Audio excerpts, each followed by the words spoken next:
We will be starting shortly.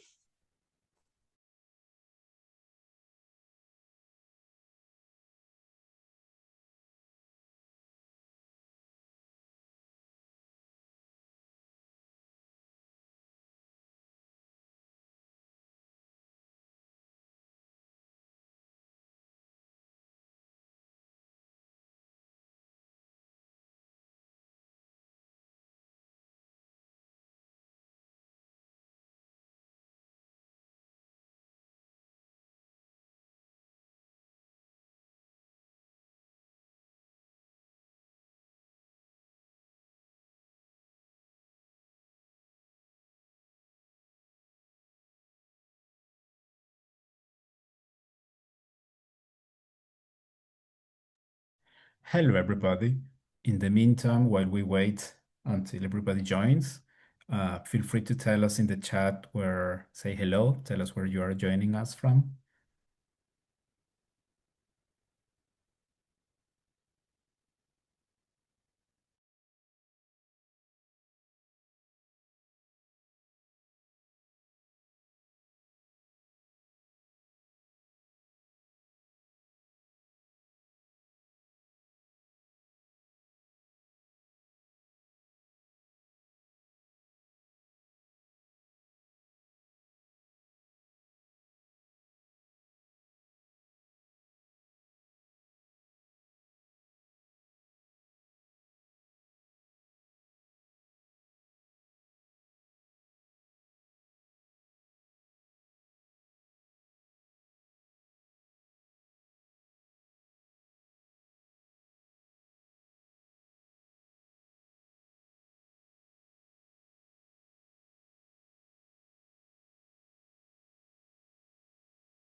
We also need an interpretation in Spanish, or are we all set there? And we can begin?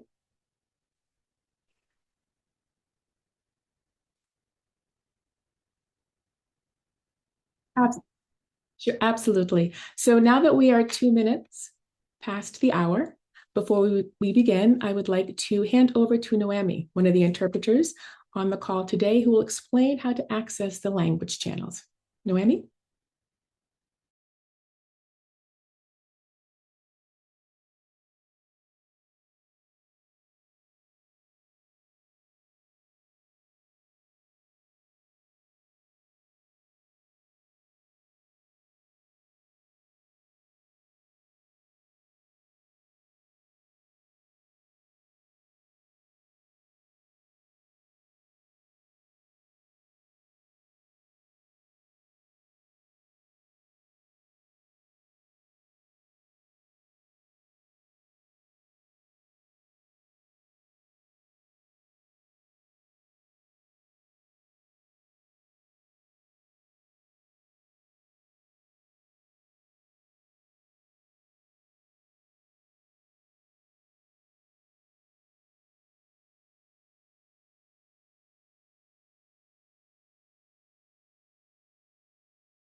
I'm now in the English channel.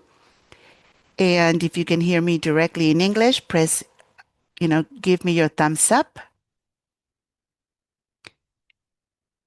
If you can hear me through the interpreter in Portuguese, also give me a thumbs up or a heart. And if you hear me in Spanish, please give me a thumbs up as well. Yes, I see your thumbs up and I see your hearts. Beautiful. If you have any issues at any point, please send a text message to the host so that we can address it. Thank you so much. And back to you, Luis and Rosa. Thank you very much, Noemi. All right, now that everyone has joined and introduced themselves in the chat, let's begin. And again, if you want to enable captions, click on the bottom of your Zoom and you will see show captions. Let's begin. Thank you for joining us today. Today's session, as you know, will be held in 3 languages: English, Spanish, and Portuguese. We have live interpretation, as you just heard. Thank you all for making our session today multilingual. I am Rosa Maurice Clark, Events and Communications Manager at Crossref, and I'm joined by my colleague, Luis Montilla, Technical Community Manager at Crossref. If you have a question that you would like us to answer or one of the presenters to answer, we ask at any time, please enter it into the Q&A box in Zoom. Please do not use the chat for questions. Using the Q&A box allows us to track your question specifically and answer your question, and then it doesn't get lost in the chat.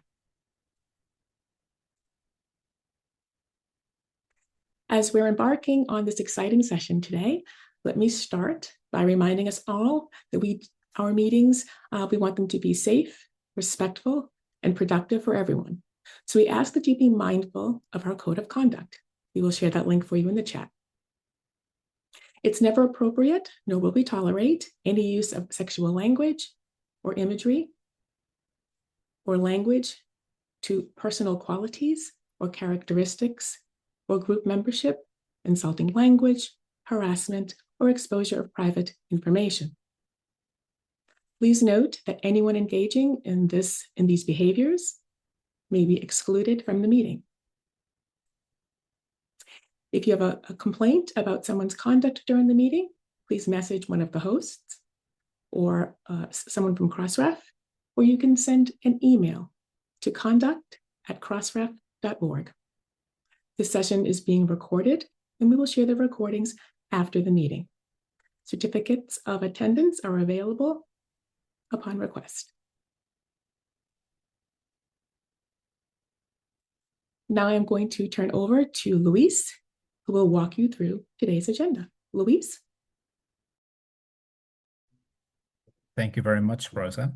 I wanted to welcome everybody once again. We are really happy to have everybody here. Today, we will present you 8 different projects, all of them the product of 2.5 sessions during March as part of the second Crossref Metadata Sprint, which was also the first time that we held this kind of event in Latin America.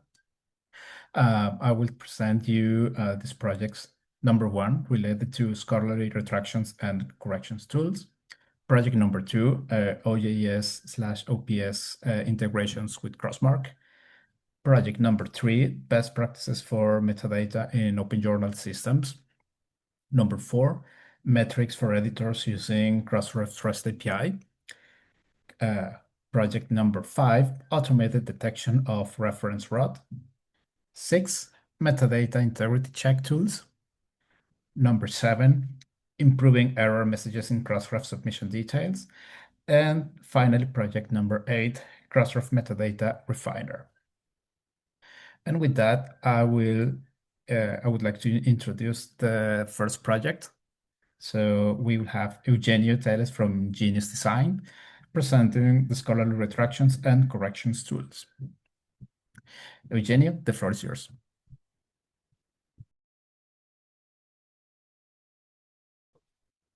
Thank you, Luis. Good afternoon, everyone.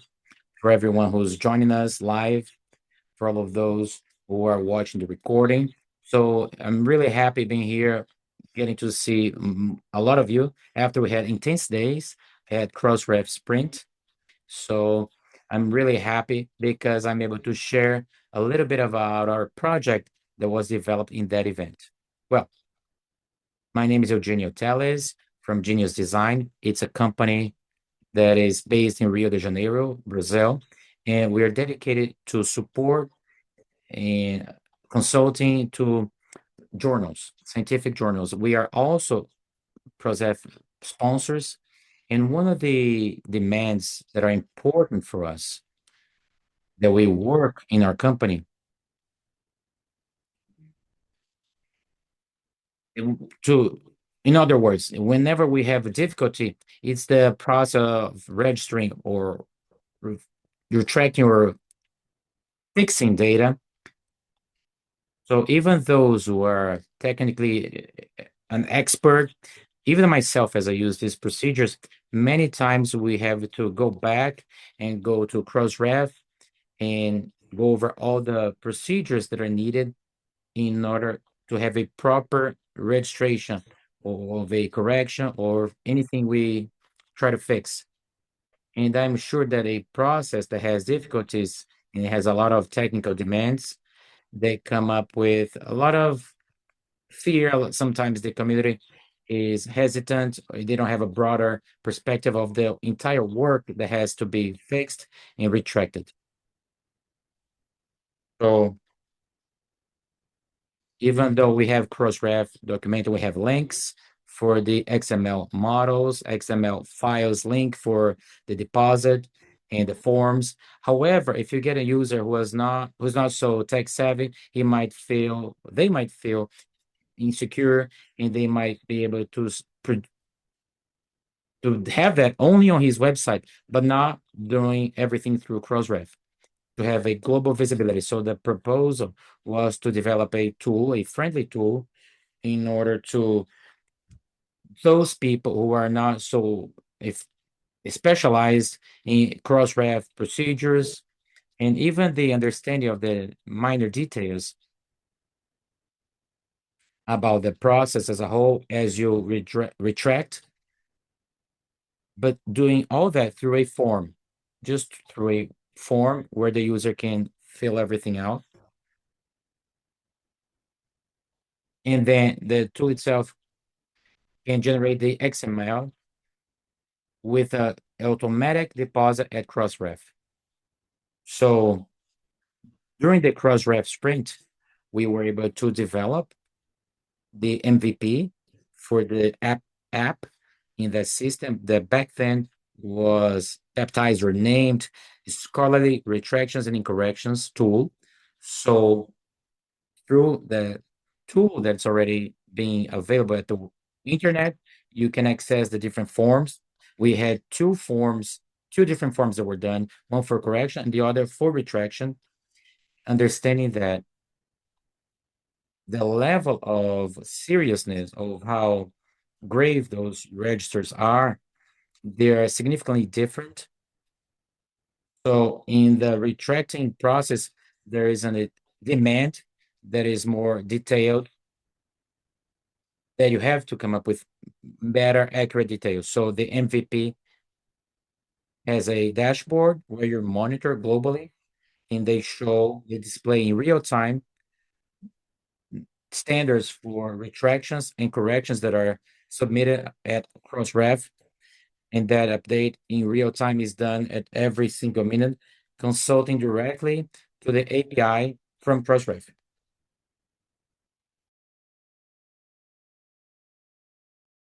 Both forms were implemented, and now whoever is using it can use it and copy the XML content or deposit it directly on the Crossref platform using its credentials.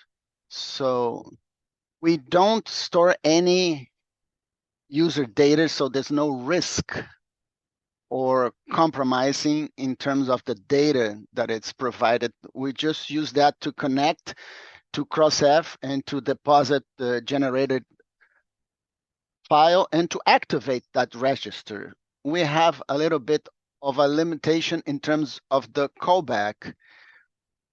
Once the metadata of correction and retraction is deposited, the application doesn't receive the response from Crossref. So if there was success when you made the deposit on the XML, but if there's any mistake in the application, it's not possible to know it immediately. So the user would have to access its panel, his panel or her panel, and verify the last register and validate it and make the necessary corrections. So now I'm going to access the application that is here at scholaryretractiontool.org. And this is the visualization that we have here. There's an update every minute. The radar, it's a real-time monitor. We can see new entries in terms of retractions, and we use a visual language here. Yellow for corrections and red for retractions.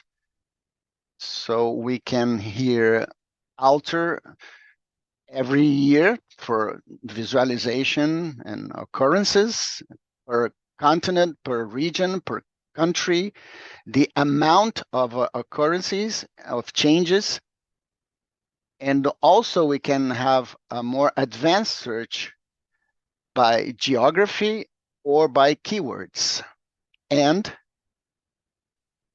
I believe the main function, the main functionality of this tool is the possibility of reporting a retraction and make it all the necessary corrections. For example, if we have an existent DOI here, and you can insert it here, you click here,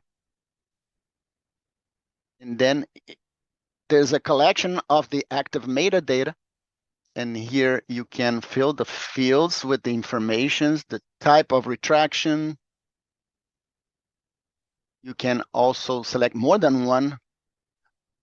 And then you can do the retraction notice here of the DOI. You can do it by inserting the URL right here in this field. I'm just using like fictitious data just for, exemplification. And here I have a scale from the scale of the mistake, and then you have the cross-mark policy, DOI. And here we have the name of the depositor and the email address of the depositor. And here we can generate the XML right here. You would normally have to be done manually, but this is also automatically generated by this application.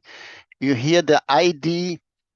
We only need, in terms of the ID of the depositor, the name is just for identification. Nothing's going to be stored. And if the configuration of the user is to receive a callback in its email, it would receive it.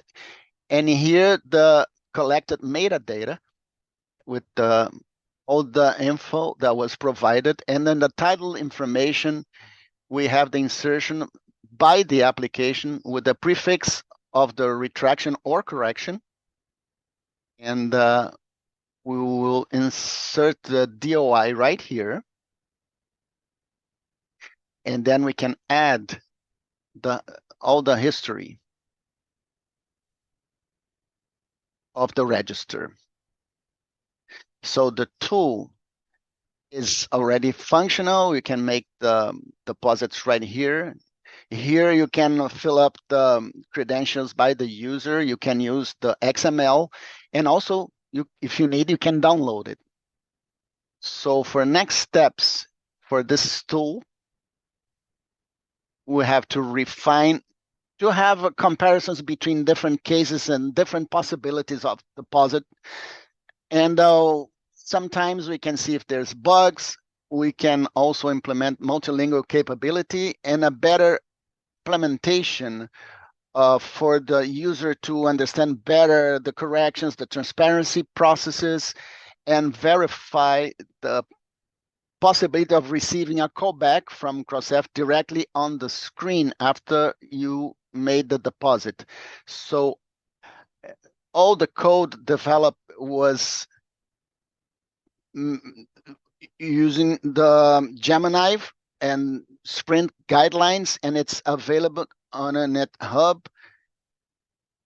We have here in the bottom the website on the About option. You have the link for all the repositories on the GitHub. So I'm available here for any questions, and I wish my colleagues can have great presentations. Thank you very much.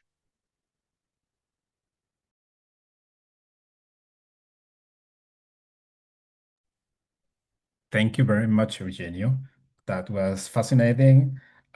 So everybody, if you have questions or comments, leave us in the Q&A box or in the chat if you cannot use the Q&A box. Now I would like to introduce you to our colleagues, Rafael Diaz Campos and colleagues, talking about good practices for journals hosted on OJS. Rafael, the floor is yours. Thank you.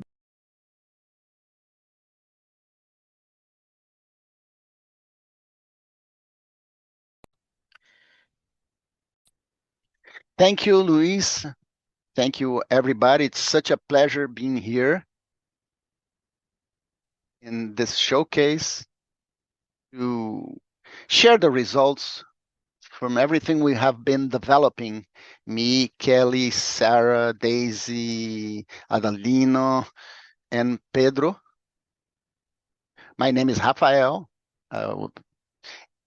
Was presented prior to this, and we're also going to present everything we have developed, which is aimed at solutions for something that might seem small, but it's critical, especially for small editors that use the system OJS to make their deposits.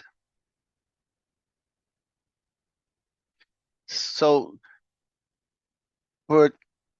right now, for Crossref, the main channel of deposit in terms of DOI are these small editors that use, because it's easier, it's free, the OJS system. But even because we have been tackling some variety of problems, we don't have a lot of resources, and we're also learning the process. And including with Crossref, we have quality of filling the fields for this metadata that it's weak. And what's the result of all that? It's that we have articles and products that are deposited but become invisible. We have metadata errors, mistakes. We have broken links of metadata, then we have incomplete information, and that generates a situation of bad articles and sometimes invisible. We also have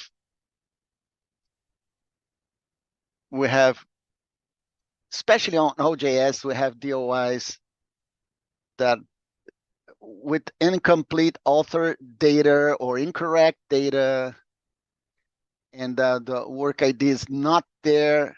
We have unfilled fields, and in Brazil specifically, we have a system that it's similar to work ID that builds a curriculum of our main researchers here. But when we filled the metadata info, we break the integration with the Crossref system. So there's a logic, there's a process that was thought in advance to the work continuity. This gets lost, it actually sinks because of operational problems. So thinking about this reality of smaller editors and problems that we tackled ourselves in our group, along with universities, public universities in Brazil, we had this new way of thinking to create a guide where we can help who is really using the system, the authors or the editors, the managers of the system. So in this case, we can improve the quality of the metadata that it's being filled along with Crossref. Okay, so this process has, we create a pattern for the information, the support to everybody that is using and its portals. And the way we understand that would be the best way to tackle this. It's creating a practical guide just to map every field that has to be filled in the OJS system in a way that they could be integrated in the whole Crossref scheme with very clear guidelines to avoid simple mistakes that sometimes they look simple, they look minor, but they continuously generate problems. So during this process with Sprint, we developed a part that it's dedicated to that model. We developed, patterns and, a standardization of the information that had to be entered, especially with taking in consideration these smaller editors that don't have as much resources, financial resources. And we were very concerned about the consistency of the metadata and also its impact on the Scholar production. And since we don't have a lot of time, I'm not going to get into a lot of details in my presentation, but let's see if you can see this. What we're going to try to do now, the next step is generate this transformation of good practices in terms of data entry. We're going to translate that in several languages, and we want to make the system more visual to make sure that this info is very consistent always.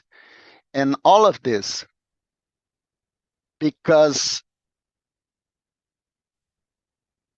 when we talk about filling the metadata fields, especially for small editors, small ecosystems, that basically are most of the people that are using Crossref. We're talking about people who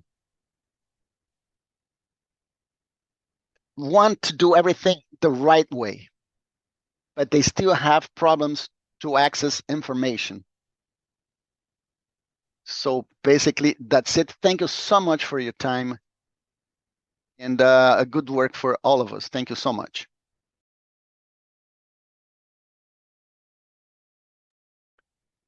Thank you very much, Rafael. I will continue with the next presentation. Don't forget to leave your questions for Rafael in the Q&A chat box.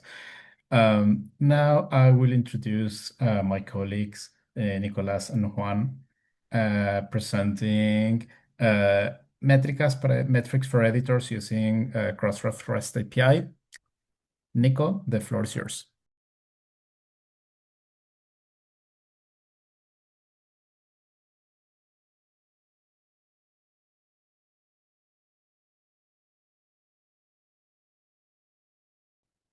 Good morning, everyone. This opportunity to participate in this project was given to Sofia Calle, Nicolás Mejía Torres, Juan Felipe Vargas, Sandra Gisela, and Rafael Diaz. And we are here today, Nicolás, Sandra, and myself, Juan Felipe.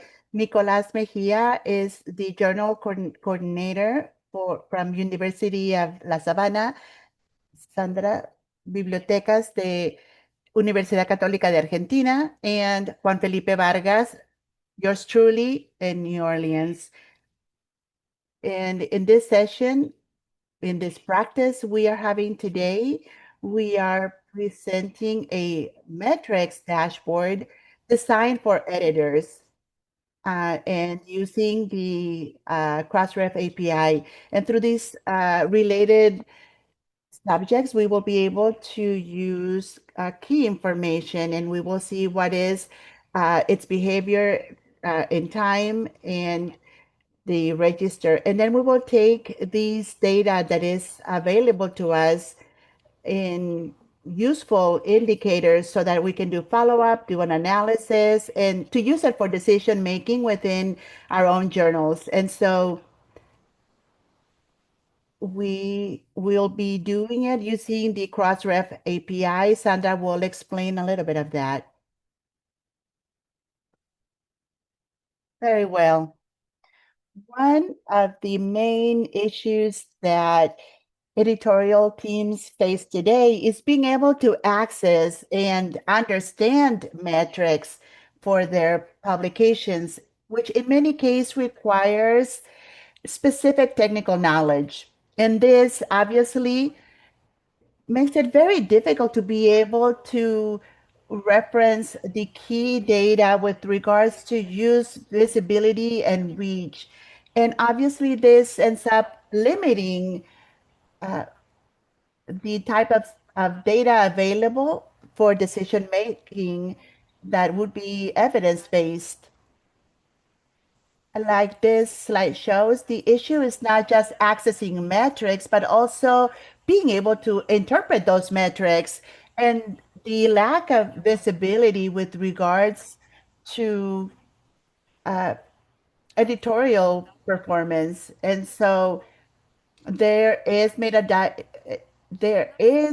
a subject area that is not systematically registered in Crossref's metadata. And the absence of this data reduces analytical power, and it makes it harder to classify disciplines and also trends. And it also makes it very difficult for the scholarly journals. And so having more accessible metrics and metadata by subjects is very important for journals to be able to better monitor their publications. And they also need to identify opportunities for improvement and to be able to decide how to position their publications. Next. Very good. So what we are presenting here is the idea that having a functional dashboard that shows what indicators could be used for decision making. The workflow is the following. The user must enter the Crossref prefix as a member institution, and once that prefix is entered, the system will show the user what are the data that is available for that member, which is going to be journals, authors, and books. And so if the user chooses journal, they will be able to specifically decide which are that member's titles. And if they choose authors or books, then the dashboard will bring that information directly. Next. Well, and here we introduce a little bit of what you'll be able to view on the dashboard. In the first case, when we are talking about title level, you will see the DOIs that were registered per year, the number of citations per year, the H index, the percentage of articles with at least one citation, and the percentage of ORCID coverage, and based on the number of authors of articles published by a journal. In the case of books, what you'll be able to view is the number of books published, the citations of those books, how the content is distributed, the percentage of chapters with a DOI, and the percentage of subjects with ORCID, and those in the percentage of the ISBN. And if you are looking at authors, you will see the number of contributors who were part of the publications linked to that prefix, the ORCID completeness, and also how many registers don't have an ORCID or have a missing ORCID. And I'll turn it over to my colleague. Thank you so much, Sandra and Juan. And now we want to introduce our product to you. We created a dashboard in Power BI. Rafael Campos helped us with that. And we thought of having several screens, several interfaces. And as Sandra said, the first one had to do with selecting a prefix. After that, we will be shown a screen that interacts with books, journals, or authors. Once you select which one you prefer, in this case, journal, you will select the journal title, which is information that can be actually recovered from the Crossref API. And then you will be shown a series of APIs, of indicators that will help editors with their decision-making process by getting to know what their journal production has been throughout time, and then they will see the total of titles, the articles that have at least one citation, and what is the H index. And aside from that, they'll be shown a table so that the editor or a member of the editorial team will know which specific article uh, needs to be shown. This dashboard is completely interactive. And so if you select one year, let's say 2026, the filters will apply to that year, because the idea is to have dynamic dashboards that will allow us to do an analysis based on observation windows, which is something that is very helpful to scholarly journals. Likewise, if we select the interface or workflow for books, we will also be able to see information with regards to books associated with that prefix, and also the related book titles. And so each interface will have different data, which will also be useful for decision making. And lastly, we will be able to view ORCID data, which is a tool that will help us also know what is the level of completeness with regards to authors who are in Crossref, and somehow to also be able to create an author's map with everyone who has published using the organization's prefix. And so now I'll turn it over to Juan. Thank you, Nico. So what's next? What are we hoping to be able to continue to do with this project? We have basically divided it in three phases. Of course, we want to improve the editorial analysis and being able to view data. So we will, of course, make sure that these indicators are dynamic and for them to change based on the selected period, which will allow us to be making more precise analysis. And when we basically have callouts, etc., and to do this based on the date range. And so we also want to be able to obtain information based on the DOI, based on the field, as Sandra mentioned. We will be able to classify publications by subject. We also making sure that we do it based on sustainable development, and we will also learn how that content is positioned, and we will also have a full exploration, a full metrics explorer. There may already be some in the market, but this one will be activated via Crossref's prefix or based on the institutional member. The idea is to centralize DOI information and to be more flexible so that users can analyze metrics, trends, and to better understand publications. And so these three phases will allow an evolution from the basic analysis that we have today all the way to ultimately a more strategic analysis that will allow editors to follow their decision making process. If you have any questions, we will be available here to answer them. Luis, go ahead. All right. Thank you very much, Juan. Yeah, as he mentioned, and as I mentioned, you can leave your questions in the Q&A box or or your comments also in the chat. In the meantime, I will present the next team.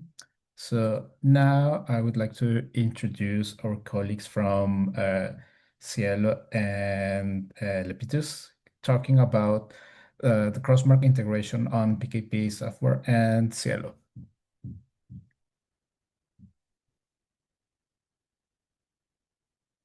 So you can start sharing your screen.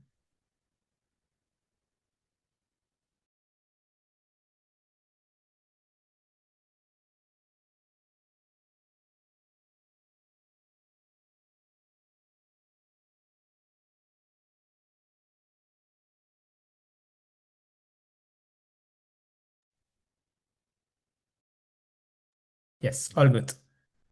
Can you guys see it? So I'm going to talk about the crossmark integration from Lepitus and Cielo that we were mentioning. In case of Lepitus, we'll talk about the integration, and this integration of crossmark.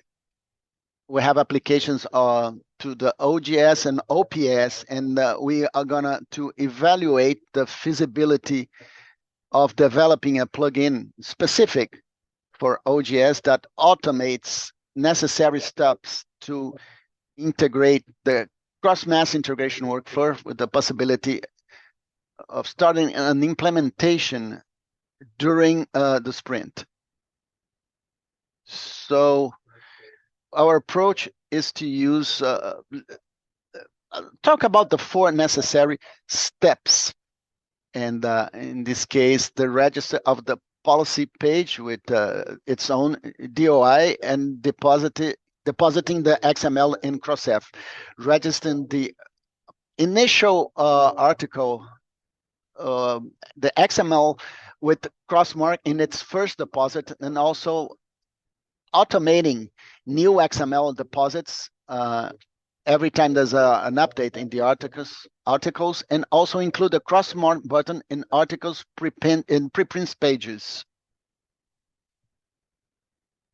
Then we start our analysis, trying to analyze the plugin possibility. And the first step was to verify if there was any sort of implementation that was already pending by the PKP in that sense. So we verified that yes, crossmark had already been initially implemented by PKP in order to cover just new versions of articles and OJS. So the version 3.6 release. And those updates for the new versions, they were linked to a new scheme of versioning. And the point here was to have that implementation although pending by the OPS, it had been done only for the OJS. So that was the problem we had. These changes would only be available to the public at version 3.6, which we still don't have a date to be released. And there was a problem of multiple faces. It was a multifaceted problem, much more complex than we thought initially. So we kept going with a hypothesis and a proposal from the first moment where we contacted PKP in order to understand if it was possible to port this functionality backwards, the ones that they had implemented in previous versions, so retroactively backtracking those versions, and if that way we could port the implemented functionality to OPS 3.6. And at the same time, if we could implement a plugin which would allow the managing, the same the manager was done on 3.6, but to the previous versions. So that way, the final result of our next steps that were pending after the OPS sprint, we had the first to port the implemented features by PKP for OPS, the one that we had started during the sprint, and that we are still working on that. At the same time, right after sprint, we had some work to detect a problem with the deposit of new versions of preprints on OPS 3.4 and 3.5. So we would say that we had that problem in partnership with Cielo, and we were able to detect that and send to PKP. It was a joint analysis, and in that same token, we had the joint analysis with PKP to find out if the implementation was going to be able to do it with 3.5. If viable, we would start implementation. At the same time, we are evaluating the extension of PKP's implementation in order to Crossmark support other updates beyond the update that they had, any other sorts of release that Crossmark would support. Well, those are the ones that I wanted to share. Now, let me give the word to Cielo, for Cielo representative, so they can talk about it.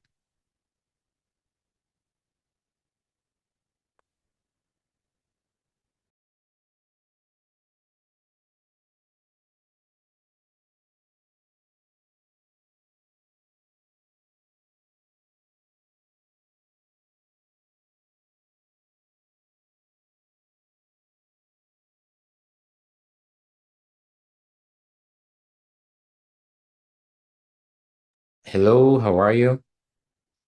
Can you hear me now? Great. Well, initially, Lepidus and Cielo, we started this work together and with the intention of having a unique solution. So just like we had that analysis, we found out that we were talking about different things, different approaches.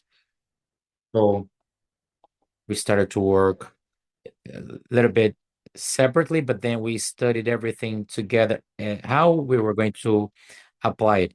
When it comes to Crossmark, it's not a very simple situation because it goes through many, many questions, including a contact with publishers and so forth. And now Cielo, just to give you better context, Cielo Brazil has over 300 journals. So you can imagine how the work would be. But besides that, we have to work in many different applications in order to be able to adopt it. Initially, we would do it for Cielo Brazil. However, it must be thought out for the entire Cielo network for all the other nations involved with Cielo. So, in order to start, as I mentioned, about the publishers, we have to have a contact with them in order to know if they're going to adopt Crossmark, because Crossmark is a publishing policy. We can't simply force them to use it. They have to be in agreement with us, and that cross-mark page with the policies align with them, and we can have the same policies for the journal to be able to accept those policies, because it's not just a matter of accepting, adopting the policies, because we know that there are questions that goes beyond that goes beyond the metadata, in order to make sure we can indeed have our mark at crossmark, right? Our brand across crossmark. So we also have to change the way we apply brand, the way it works on XML, to reference with crossmark. And then beyond that, we have to work on the website in order to enable the option to have crossmark or not. And at the same time, we must have it available to automatically add the crossmark button on the PDFs, because we also receive PDFs, so we have to adjust it. Ideally, it would be automatic, so the publisher has less work to do. So beyond all that, beyond the policy page, we also need to have a automatic procedure in order to have the registration of that page, of that policy.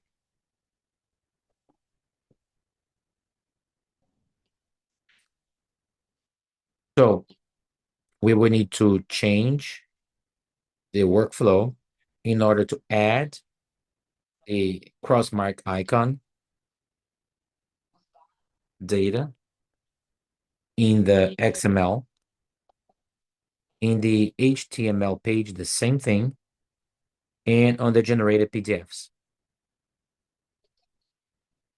Also, we should notice what kind of changes were made so we could make it adequate, proper, with the different types. Because anytime you have a review on the articles, the journals from that point on, you must have an identification for the type of difference, the type of change, if it's an errata, retraction, and so forth.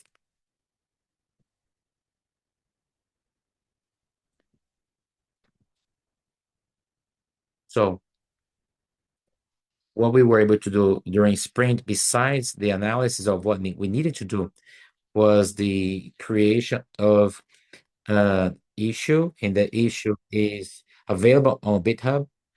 I'm not sure I'm able to click on it and show it right now because I just shared one screen. So maybe you won't be able to see it. However, just wanted to let you know that that link is available. You'll be able to see it later, and you'll notice that there are lots of activities listed, and I forgot to prepare that link to work right now, but you can see it later. Now, that impacts a lot of our applications. And during Sprint, we started to do a few implementations, but we didn't conclude them because, as you could imagine, it's a lot of work that we have to go through. So, by the way, just so you have a better idea, after Sprint, I didn't have time to work on that, and I also went on vacation. But my intention is to have that done by the end of the year. If not by the end of the year, maybe by next year's end. So what we need to do, we need to come up with a policy page. We need to have a registration of that page at Crossref. We need to have the proper adjustments on the XMLs. We must make the crossmark button available on HTML as well as in the PDF files.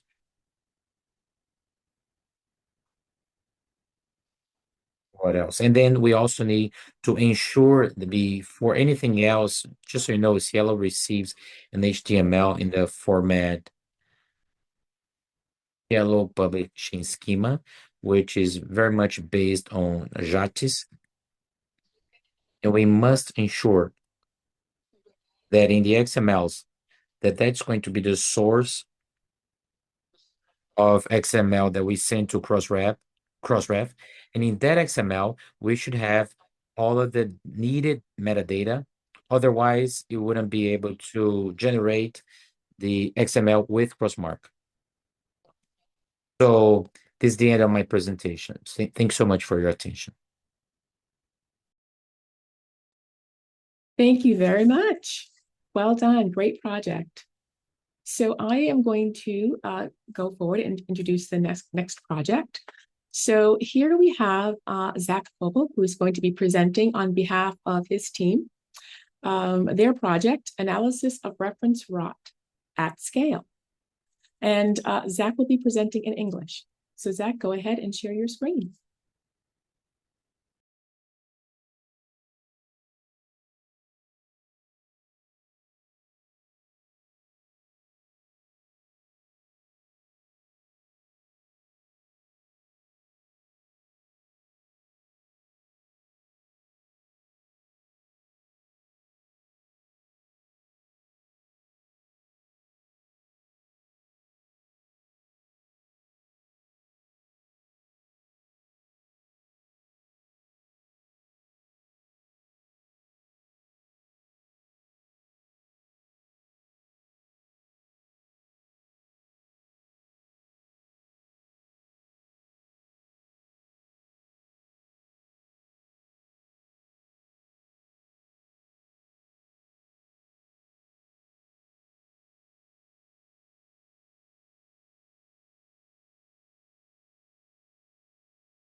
Good morning. Can you guys hear me?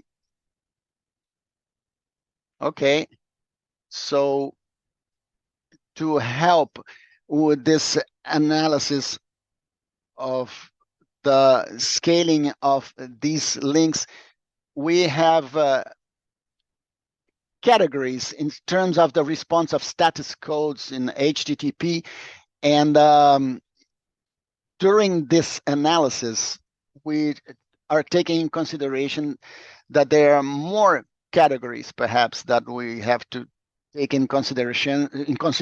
Many of them, mainly, they can have modifications that were not predicted and that generate redirected links and or links that do not work. So let's go to the next slide, please. So here we have some instances for categories that exist with the equivalence of the HTTP response status codes. And here we can see the next step, which is to help along with the program codes and using that along with the Crossref API, we can have the possibility of an analysis made in an automated form. Okay, so next slide. Here we have 10 categories, but this could change in the near future. Okay, next, please.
Thank you both very much. Really interesting work there. Okay, so our next project we have here is going to be, let's see. The slides have moved. So I've got Juliana. Are you here and ready to present? Wonderful, thank you. If you could introduce yourself as well. In reality, I am the one starting. Juliana is coming soon. I'm just going to do the opening. Juliana is preparing herself. Yes. Yes, Rafael. Thank you so much. Can you guys see the screen? Yes, we can. And you guys can hear me. So I'm starting right now. So our project that it's from Juliana, me, and Igor. We did that during the Metadata Sprint here in São Paulo, and it was created through dialogue and tensions and demands that all the members shared when we started developing these conversations. And the first idea, the first thing we noticed is that the process of DOI deposit is not for a single type of user. We have technical authors, editors with different levels of familiarity with the XML technical aspect. And there's a lot of variables here. We have via OJS, via web deposit, and via several technical aspects. But it doesn't matter who or how the deposit is made. When there's a mistake, always converge to the same point. The technical return for Crossref, that's always via submission, has to tackle several formats of XML. So we need a single interpretation, which is the response XML, that sometimes it's not very user-friendly. And that's why we understood that we had a problem that we had to tackle. So when there's an error in the DOI deposit, the user encounters generic and unclear messages. So from the technical point of view, it makes sense. We can ID the structured logic and very valid information, but from the point of view of the operator, of someone who's trying to visualize these errors, it's not enough to give you the correct steps. So here we have a printout of a screen where you can see a mistake that was brought by Crossref. And in the message, you can see that the problem is probably a duplicity in a DOI register. So to get there, you have to interpret the XML, and DOI has to understand that mistake. If it was registered by its own system or by another system, if it's a version problem, in what field the conflict is present. Everything is identified within the XML. And we understood that this problem could be solved in several, with several possible solutions. And now we have the people who will explain how this is solved. Igor, please. Good morning, everybody. Thank you, Rafael, for the introduction. So based on what Rafael mentioned, you know, the difficulties to interpret the message, the error message of the Crossref information, we tried to focus in a template that would allow us to give the user more autonomy. And then we get out of the message that represents only the XML code to a more direct message where the user can identify its failure on the deposit process.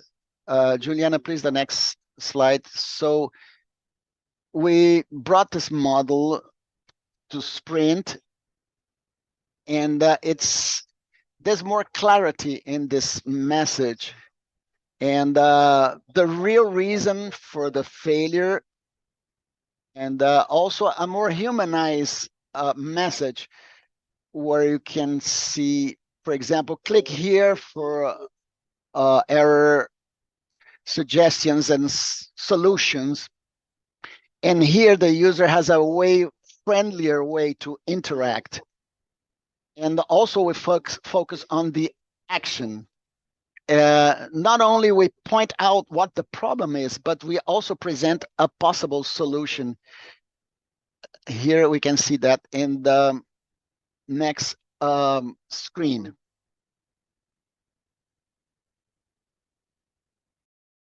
So in order to make that experience more standard, we came up with a template like that, bringing a header where the viewer can see right away the summary of the failure, the notification, and diagnostics of the registration, right?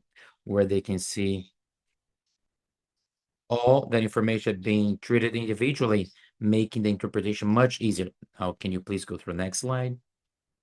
And then at the end, we'll get to the more strategic point where we have more contextual information where the template goes like a guide where you can see the different details from the journal, and then a mapping where you can base everything on the mapping with an intelligence on the mapping where you can see the document from Crossref to deliver those solutions in very much detail. And then with that, the publisher is able to take care of their issues right away and to reduce the time for support and solution. Thank you, Igor. Now, what would be basically the justification for that proposal and the most important points? And of course, we know that there are other points we could highlight, but what are the main important ones? Three of them are highlighted, which are the previous generic messages that the person who's doing the deposit would be faced with. So those would be more clear messages, and with the more clear message, they would have a direct impact on the lack of a need or on the quick resolution of the mistake, and then you would avoid a rework or the same issue. And with that, if you're reducing the amount of rework, you're solving a problem more rapidly, more faster, you can reduce costs with support. And the result is saving resources. So with that, you can preview or you can predict that those problems that were described earlier by Rafael and by Igor, you can see that there's a justification that's very cohesive, very consistent with more clear messages for the people who are doing the deposits, a faster resolution of those problems, and then you also save resources. Now, next steps that we are predicting in this project are to make access viable to messages that are more friendly. And we thought for quite a while during Sprint, we thought of an alternative such as a chatbot. And with that, the tool would allow a quick, immediate return and detailed return of all that information, and that could also be implemented by Crossref. So we have an example right here, okay? So we could have, for instance, a proposal of a chatbot as a metadata assistant to solve that issue at Crossref. And the other point that's important to note is that we could have a button right there on the web deposit page, and those details could be submitted, or where they could have a field where the deposit person could execute their functions based on that first screen, that same screen on the web deposit. That would be another alternative. And we're predicting that could be a follow-up on the project now. I'd like to thank the entire team that worked hard in this project throughout Sprint, to Luis and the entire Crossref team, as well as all the ones present here today watching our webinar. Thank you very much, Juliana, Rafael, and Igor, for sharing your team's project. Fascinating work. All right, so next we have Ana Claudia Ribeiro, Flavian, Cristina Roca, Cesar, Caroline Costa Rodriguez de Lima. And their presentation is implementation of a second layer of metadata quality checks, integrity validation. So I'm not sure which of the team will be sharing their slides, but please go ahead. The floor is yours.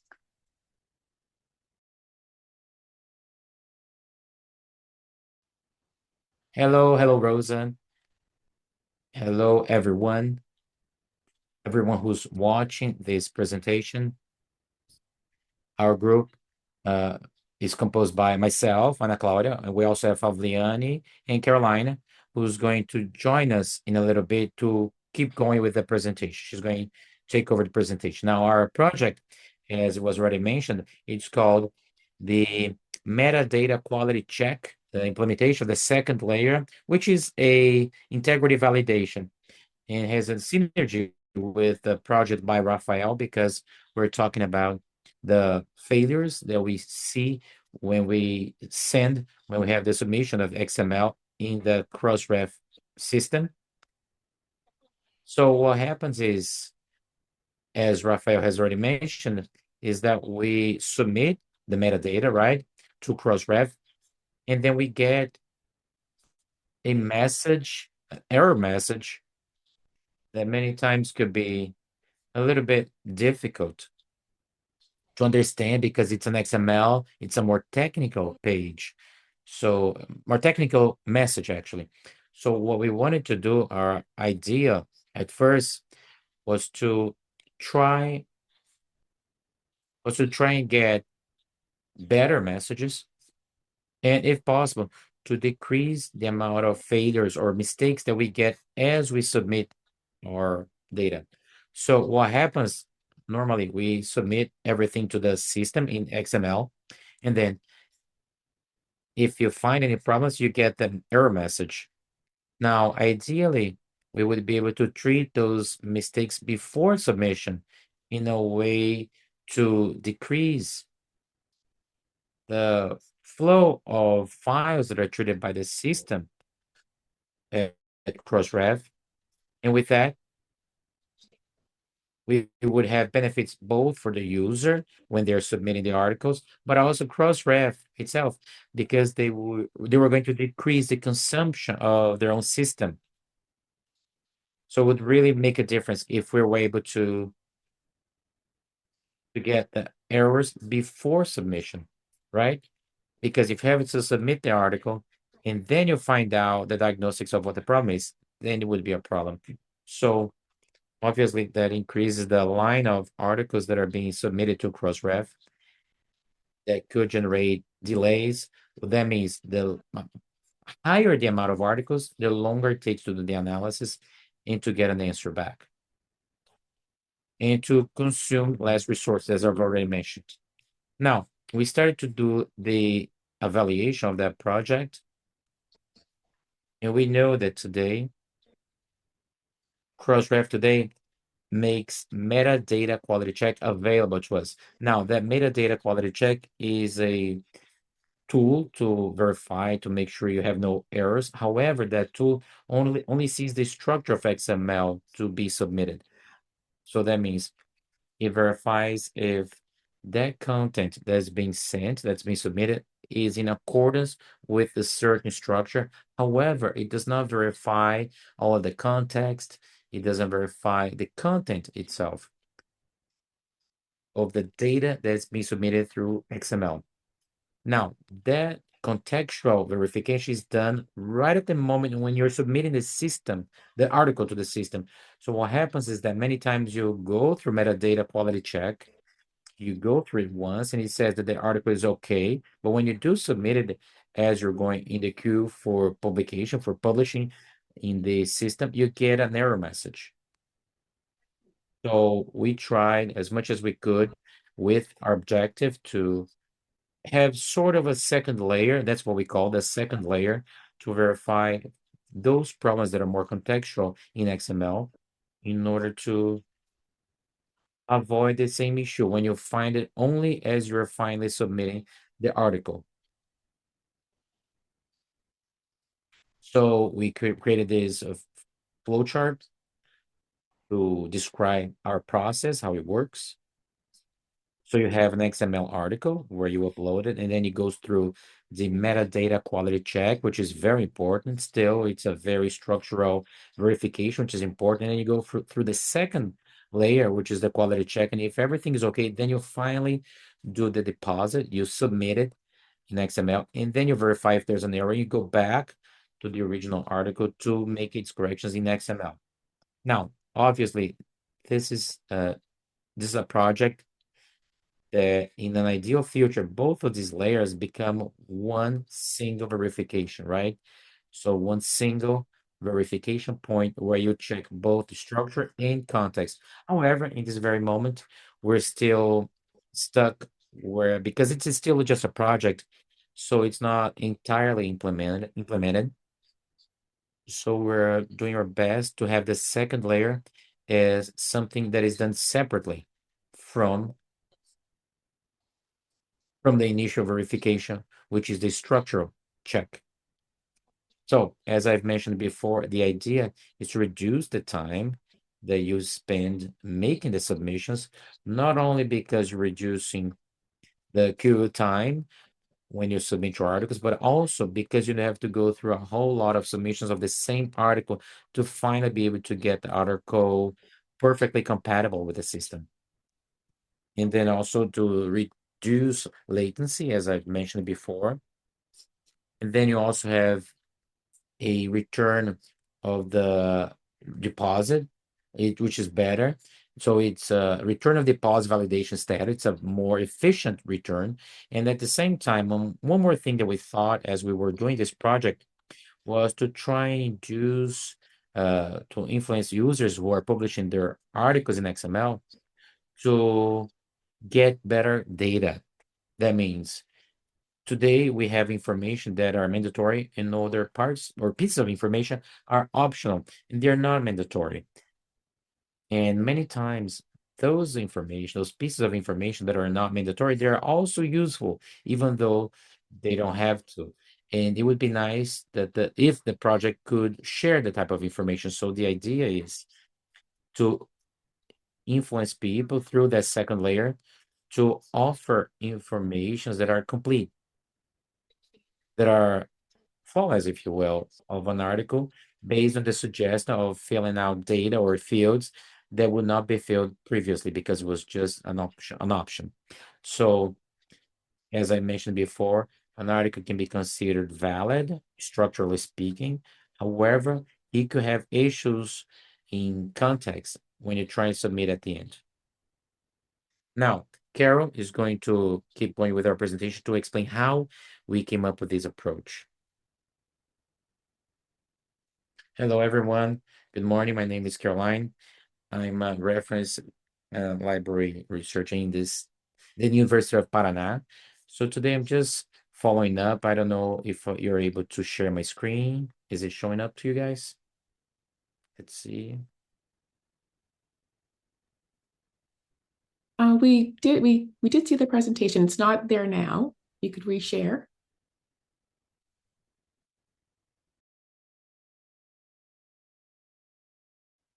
Carol, I'm going to share my presentation, then we try keep going that way, okay? Okay, thank you.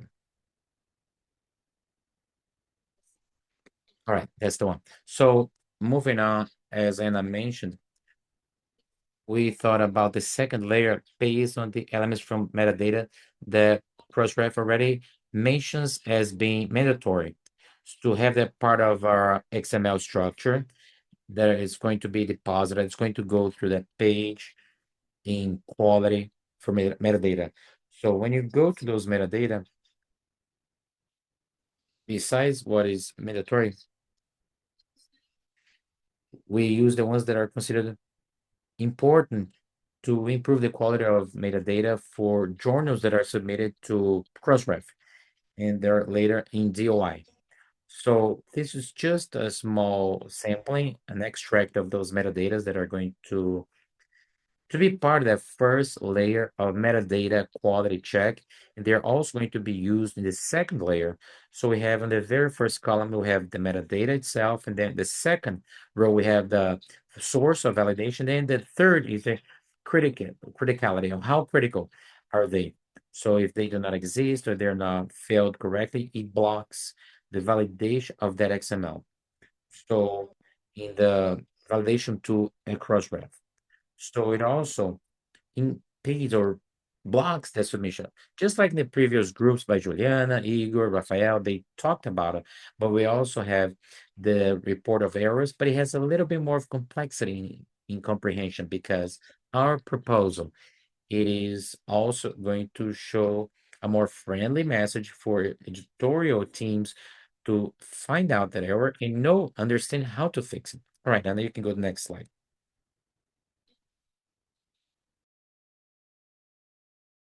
So we created a prototype in a very initial stage with the new functions. So we can load the XML document here.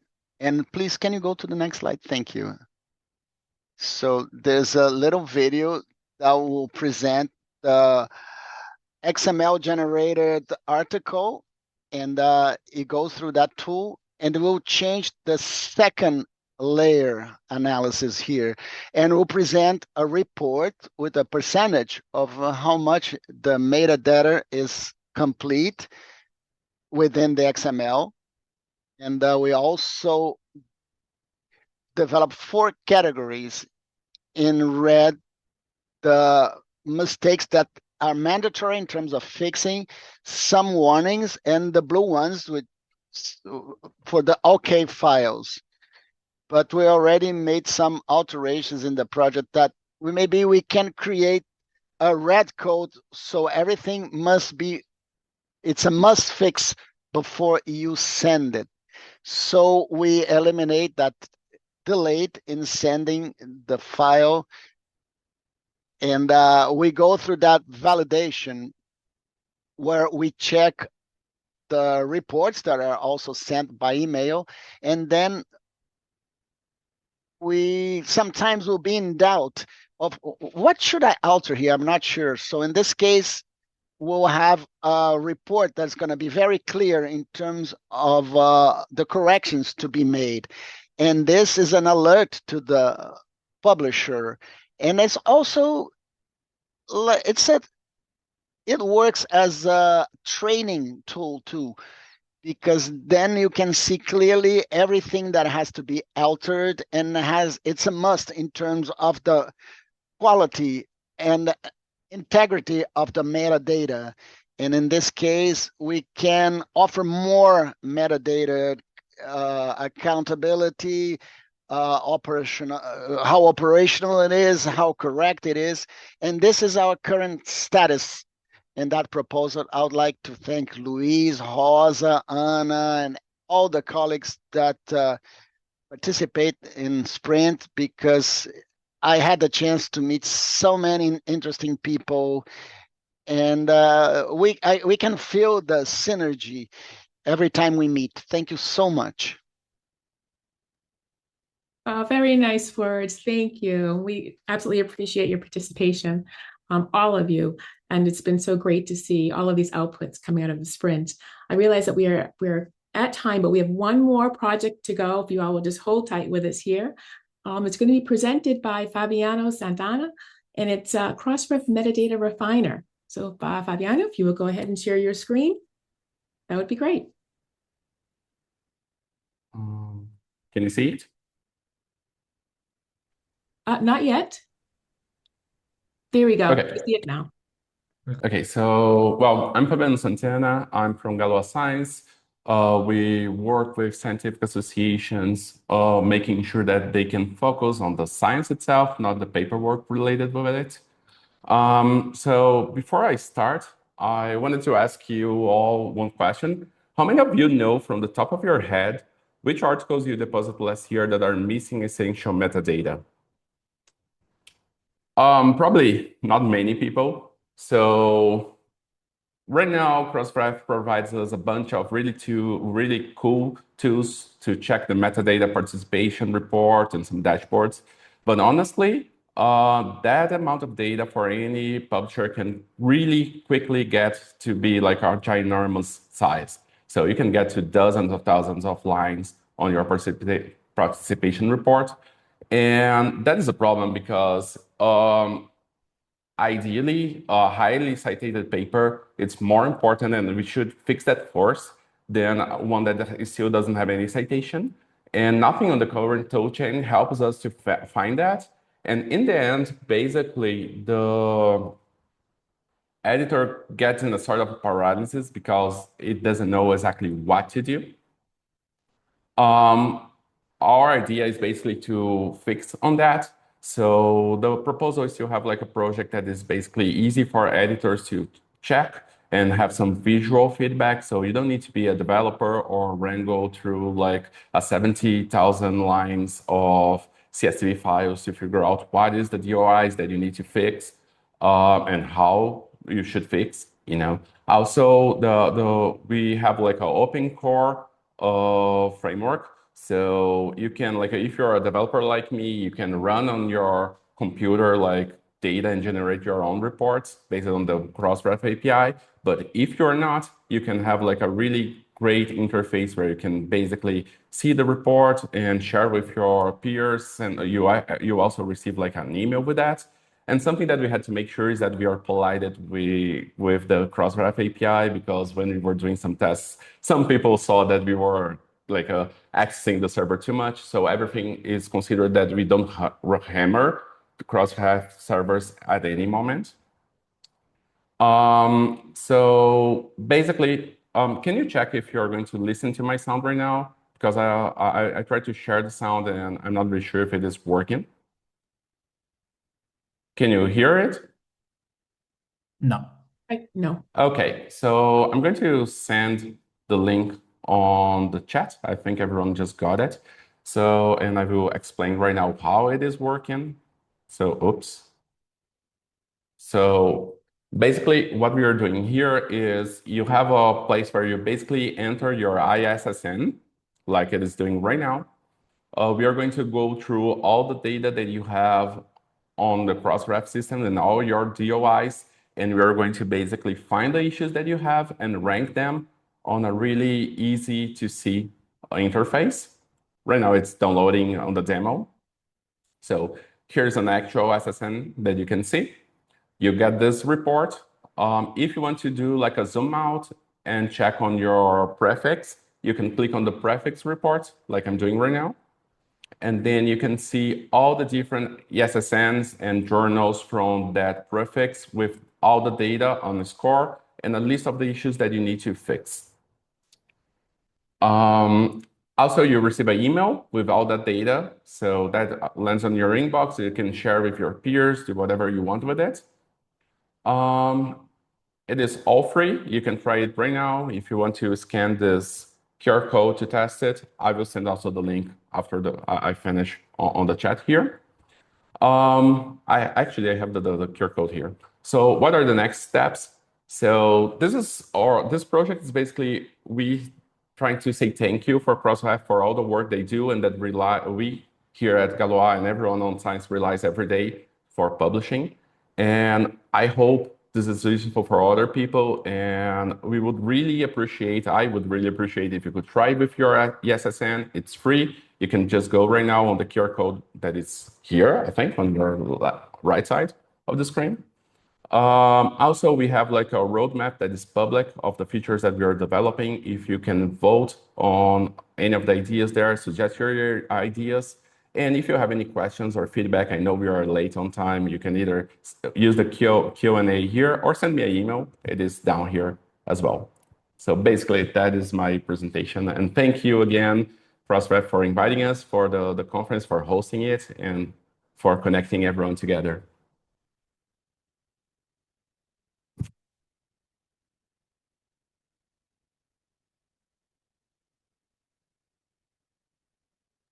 Thank you very much, Fabiano. That was excellent. And I think that you're going to share some information in the chat. I'm hoping we have Yes. Okay, wonderful. Great. So that's the last session for today. The last project for today. If you wish to continue conversations with us, you can find us on LinkedIn, Mastodon, and Blue Sky. Most of all, please join us on our community forum. Get in touch with us at our feedback email if you wish. And perhaps you would consider subscribing to our newsletter. And you can find that at the footer of our website. We also have a Spanish language newsletter that we publish a couple of times a year. You can find that on our members area webpage. Welcome to do that. Thank you to all of the presenters, my colleagues who are helping with the recordings and in the various channels, and to the interpreters for making this session multilingual. We'll follow up in the next couple of days with the recording. And thank you all for joining us today. Be well and bye for now. Take care.